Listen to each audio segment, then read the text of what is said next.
Everyone, and welcome to Fearlessly Authentic. I'm your host, Jody Harrison Bauer, and I am so happy to be here. It is the last week in January, and I don't know about you, but January was a very trying month for me. But if you are new to the show, welcome, welcome. This is the show that educates you, empowers you, and inspires you to live your most fearlessly authentic life. Because, in my humble opinion, if we're not doing that every day, then what the heck are we doing here? And I say that every single week because it's sort of a reminder for everyone who's listening and to myself that living a fearlessly authentic life is not always a simple thing to do. And people take a very long time to figure out how to live an authentic life. And the word authentic, I think it was like the number one word used in 2023. I don't know about 2024, but I remember reading that it was the number one word used in 2023. And that brought me back to a time where it was in the 90s and everybody was using the word awesome. I know that was a long time ago. And I remember being on at going to a bachelorette party. It was probably the only bachelorette party I ever went to. And everybody was saying, and everybody was like 10 years younger than me on this bachelorette party. And I remember thinking, God, everybody is using this word awesome. And it was so overused that you forget the meaning of the word. And if we're thinking about authenticity, being authentic, it really and truly means living in your truth, honoring who you are, and not fearing the judgment of other people.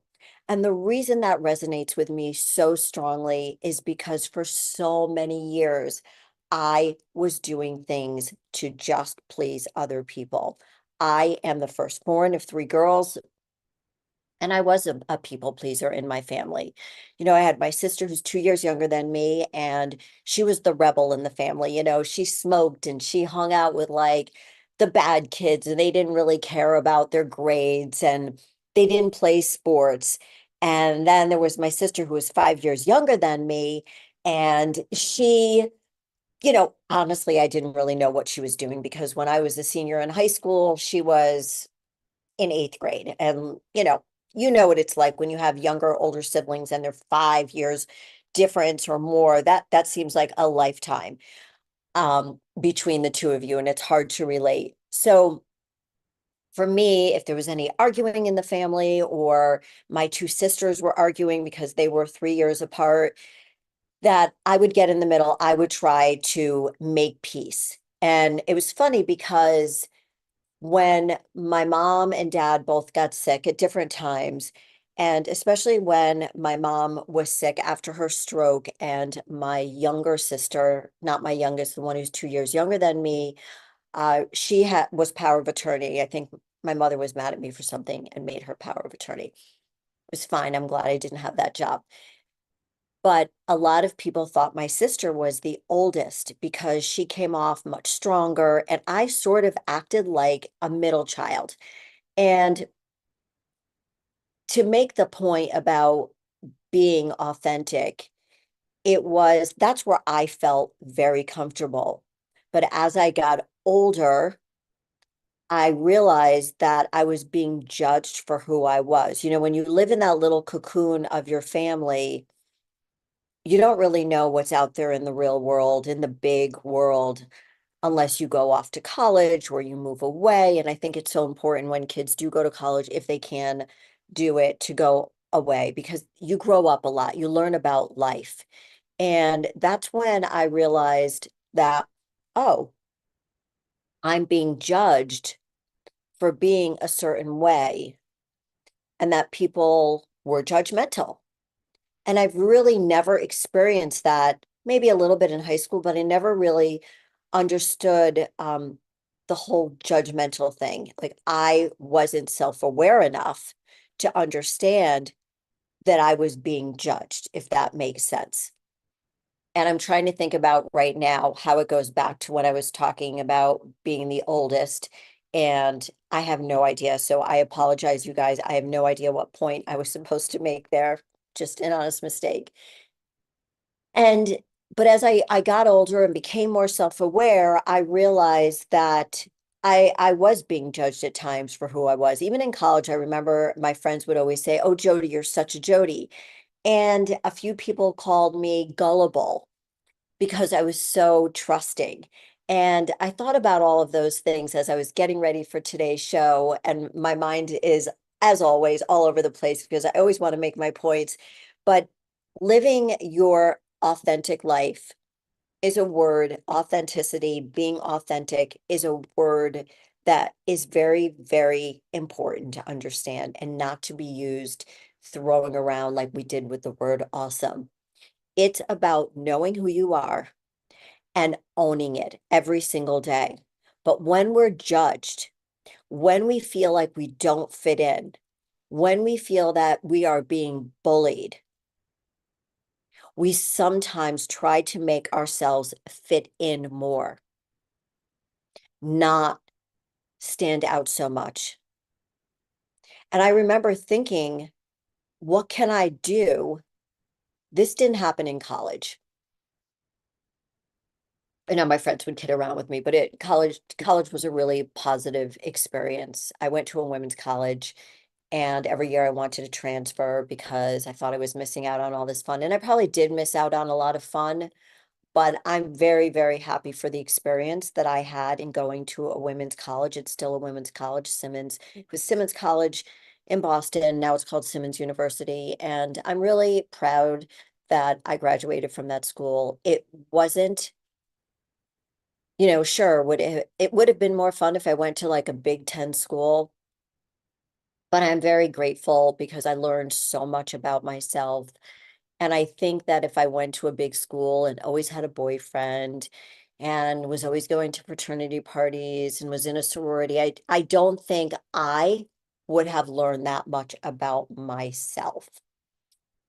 And as I got older, I and started doing things the way I wanted to do, not being a sheep, not following the herd, having more confidence to go in a direction that I wanted to go and not caring so much if other people wanted to come along with me. It's there that I started being judged. When you're a sheep in a herd, it doesn't make a difference. You're not intimidating anybody. You're not making anybody feel uncomfortable. You're just a sheep. And I never said it out loud, but I knew that I didn't want to be a sheep. But the only thing that was pulling me back was that my dad was sort of a sheep. Everybody loved him.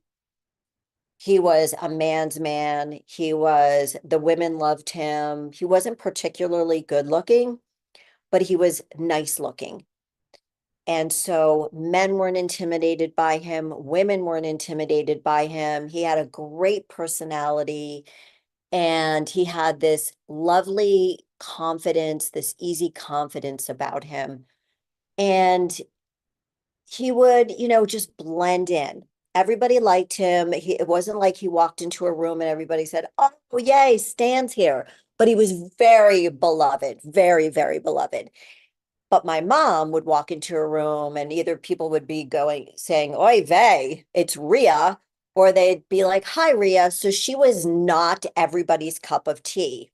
And I said I would never, ever grow up to be like my mom. I wanted to be like my dad. I wanted to go unnoticed. I wanted to be well liked. And I just sort of wanted nobody to notice me. But there I was in high school on the cheerleading squad, doing cheers in front of all of these people. Granted, we were in a squad and I wasn't alone. I also danced for 10 years and I had solos. So there was a part of me that enjoyed being in the limelight. And I think part of that goes back to the family dynamics of even though I was the oldest, there's something about being the oldest. As I mentioned, my sister is 2 years younger than me. So I had 2 years with my parents and I was the center of their universe, right? And then my other sister comes along and she's funnier and she's got a bigger personality than me. So between my sister and my mom, I was okay shrinking into the background. So that's where I felt the most comfortable. Even, dancing on stage, I didn't have to say anything. I just let my dancing be part of it.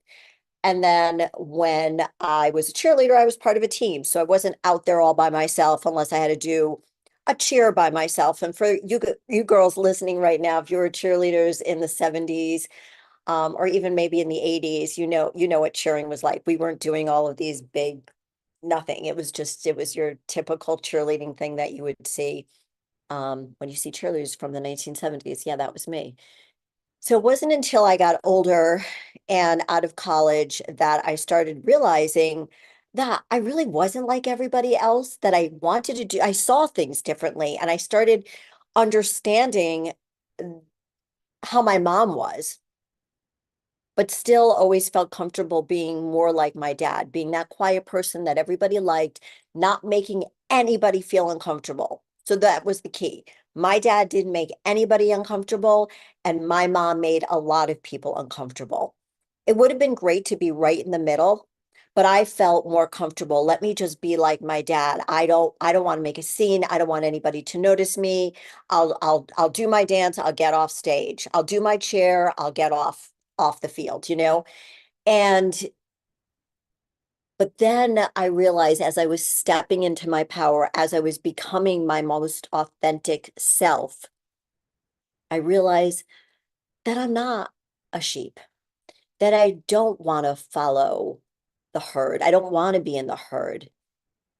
I want to do what I want to do when I want to do it.